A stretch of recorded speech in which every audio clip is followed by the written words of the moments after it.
Assalamualaikum warahmatullahi wabarakatuh. Perkenalkan, nama saya Israwati, kelas A, program studi pendidikan akuntansi. Baik, saya akan memaparkan kembali tugas yang telah saya kerjakan, yaitu mekanisme pasar, permintaan, dan penawaran. 1. Uraikan pengertian permintaan, penawaran, dan harga keseimbangan. Permintaan adalah keinginan konsumen membeli suatu barang dengan berbagai tingkatan harga selama periode waktu tertentu. Penawaran adalah kesediaan penjual untuk menawarkan barang atau jasa pada suatu pasar tertentu, pada periode tertentu, dan pada tingkat harga tertentu. Sedangkan harga keseimbangan yakni harga yang telah disepakati antara penjual dan pembeli. 2. Bagaimana proses terjadinya harga keseimbangan? Uraikan. Harga keseimbangan pasar terbentuk karena adanya proses tawar-menawar antara penjual dan pembeli. Harga terbentuk atas kesepakatan kedua belah pihak. Dalam ekonomi, harga keseimbangan ini biasanya terjadi saat pembeli menurunkan harga dan penjual menaikkan harganya. 3. Deskripsikan menurut pendapat Anda apa yang akan terjadi terhadap permintaan jika pendapat masyarakat naik. Jadi menurut saya adalah jika pendapatan naik, maka harga akan naik sesuai dengan Ceteris Paribus. Itu mengakibatkan jumlah permintaan akan turun dan garis kurva akan semakin ke kiri. 4. Uraikan faktor-faktor yang memengaruhi penawaran terhadap suatu barang atau jasa. Ada beberapa faktor yang memengaruhi penawaran terhadap suatu barang atau jasa, yaitu 1. Harga barang adalah salah satu faktor yang memengaruhi penawaran. 2. Jumlah penjual atau produsen. 3. Bencana alam bisa memengaruhi penawaran. 4. Harga barang pengganti yang lebih murah atau lebih mahal. 5. Deskripsikan apa yang dimaksud dengan kurva permintaan dan kurva penawaran. Kurva permintaan adalah kurva yang menunjukkan sifat hubungan jumlah barang yang akan diminta konsumen dengan harga barang tersebut. Sedangkan kurva penawaran adalah kurva yang menunjukkan sifat hubungan jumlah barang yang akan ditawarkan kepada konsumen dengan harga barang tersebut. 6. Diketahui data permintaan terhadap minyak goreng dalam suatu pasar sebagai berikut. Mari kita perhatikan tabel tersebut. Dalam tabel tersebut ada beberapa kolom yang ada di dalamnya, yaitu kondisi, harga minyak goreng, jumlah permintaan, dan jumlah penawaran. Kondisi A, harga minyak goreng Rp12.000, jumlah permintaan 18, jumlah penawaran 55. Kondisi B, harga minyak goreng Rp11.000, jumlah permintaan 23, jumlah penawaran 50. Kondisi C, harga minyak goreng Rp10.000, jumlah permintaan 28, jumlah penawaran 47. Kondisi D, harga minyak goreng Rp9.000, jumlah permintaan 30, jumlah penawaran 42. Kondisi E, harga minyak goreng Rp8.000, jumlah permintaan 38, jumlah penawaran 38. Kondisi F, harga minyak goreng Rp7.000, jumlah permintaan 45, jumlah penawaran 30.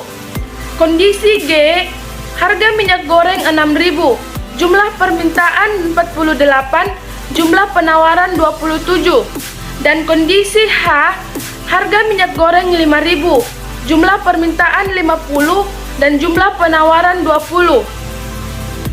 Buatlah grafik dari data di atas dan pada tingkat harga berapa titik keseimbangannya. Mari kita perhatikan bersama-sama kurva di atas. Pada kurva di atas, titik keseimbangan pasar terjadi pada titik E, di mana pada harga Rp8.000, jumlah barang yang diminta sama dengan jumlah barang yang ditawarkan, yaitu sebesar 38 kg. Harga sebesar 8.000 disebut harga keseimbangan, sedangkan jumlah minyak 38 kg disebut sebagai jumlah keseimbangan. 7. Apakah dalam menentukan permintaan hanya memerhatikan faktor harga saja? Berikan alasannya. Tidak. Kita harus memerhatikan kualitas barang. Jika kualitasnya bagus dan tahan lama, mungkin akan tahan sampai ke depannya. tapi lebih baik kalau kita memerhatikan keduanya. 8. Mengapa jumlah penduduk memengaruhi permintaan? Karena apabila makin besar jumlah penduduk, maka semakin besar pula permintaan terhadap barang dan jasa. Begitupun sebaliknya. 9. Bagaimana pajak dapat memengaruhi penawaran? Pajak dapat memengaruhi penawaran karena pajak yang naik akan menyebabkan harga jual yang lebih tinggi. 10. Pada saat Idul Fitri, harga telur dan pakaian mengalami peningkatan. Menurut Anda, bagaimana permintaan akan barang tersebut? Menurut saya, permintaan tersebut akan berkurang dikarenakan harga yang naik. Tapi di sisi lain, permintaan juga akan bertambah karena di hari raya Idul Fitri, telur dan pakaian sangat dibutuhkan oleh masyarakat yang merayakan. 11. Gambar dan jelaskan mengenai kurva keseimbangan pasar. Baik, mari kita perhatikan gambar kurva tersebut. Dalam kurva keseimbangan ini, garis permintaan dan garis penawaran akan bertemu pada suatu titik yang sama. Titik E tersebut akan mampu bertahan dalam jangka panjang apabila pada titik tersebut konsumen dan produsen sama-sama diuntungkan. 12. Apakah setiap ada permintaan selalu diikuti oleh penawaran? Kemukakan pendapat Anda. Menurut saya, tidak setiap permintaan selalu diikuti oleh penawaran. Karena jika terjadi kelangkaan barang dan jasa, maka produsen tidak dapat memenuhi permintaan konsumen. 13. Apakah harga pasar selalu terbentuk dari proses tawar-menawar? Jelaskan menurut pendapat Anda. Menurut saya, tidak.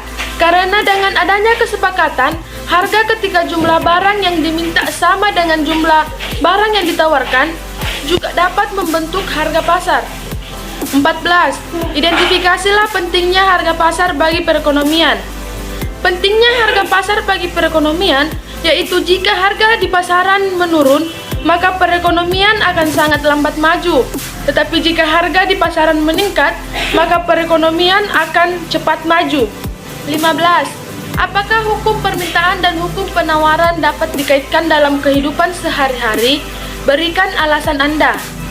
Menurut saya, hukum permintaan dan hukum penawaran dapat dikaitkan dalam kehidupan sehari-hari.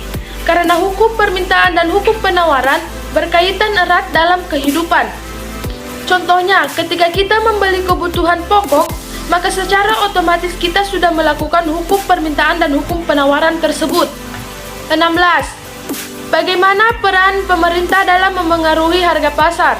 Pemerintah punya hak untuk memengaruhi harga pasar, seperti menetapkan harga minimum, penetapan harga maksimum, penetapan pajak, dan pemberian subsidi. Itulah pemaparan tugas yang telah saya kerjakan. Lebih dan kurangnya mohon dimaafkan. Saya akhiri dengan ucapan wabillahi taufik wal hidayat. Wassalamualaikum warahmatullahi wabarakatuh.